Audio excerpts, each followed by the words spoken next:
ಮುಂದುವರಿಸ್ತೇವೆ.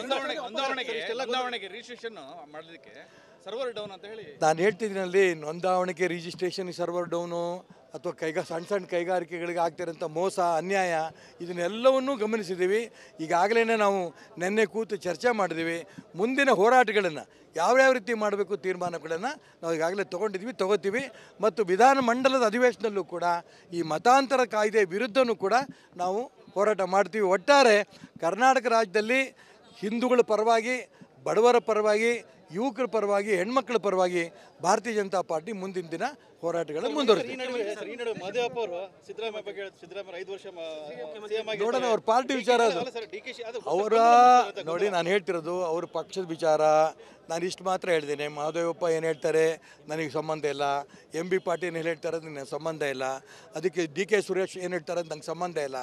ತುಂಬ ಸ್ಪಷ್ಟವಾಗಿ ಇಲ್ಲ ಸುರ್ಜೇವಾಲಾ ಹೇಳಬೇಕು, ಇಲ್ಲ ಮಾನ್ಯ ಸಿದ್ದರಾಮಯ್ಯನವರು ಹೇಳಬೇಕು. ಅವ್ರು ಹೇಳಿ, ರಾಜ್ಯದಲ್ಲಿ 5 ವರ್ಷ ಮುಖ್ಯಮಂತ್ರಿ ಸಿದ್ದರಾಮಯ್ಯ ಮುಂದುವರಿಸಲಿ, ನಮ್ಮದು ಅಭ್ಯಂತರ ಇಲ್ಲ ಸುರ್ಜೇವಾಲಾ ಮುಂದುವರಿಸಲಿ, ನಮ್ಮ ಅಭ್ಯಂತರ ಇಲ್ಲ. ಅದು ಬಿಟ್ಟು ಇಡೀ ರಾಜ್ಯದ ಕಾಂಗ್ರೆಸ್ ಶಾಸಕರಿಗೂ ಗೊಂದಲ, ಮಂತ್ರಿಗಳಿಗೂ ಗೊಂದಲ, ರಾಜ್ಯ ಜನಕ್ಕೂ ಗೊಂದಲ. ಈ ಗೊಂದಲವನ್ನು ಯಾವುದೇ ಕಾರಣಕ್ಕೆ ಇಟ್ಕೋಬೇಡಿ ನಾನು ಒತ್ತಾಯ ಮಾಡ್ತೀನಿ. ಡಿಸೆಂಬರಲ್ಲಿ ಸರ್ಕಾರ ಪತನ ಆಗುತ್ತೆ ಅಂತ ಕಟೀಲ್ ಹೇಳಿದ್ದಾರೆ. ನೋಡೋಣ, ಬರೋಂಥ ದಿನ ಹೇಳ್ತೀನಿ.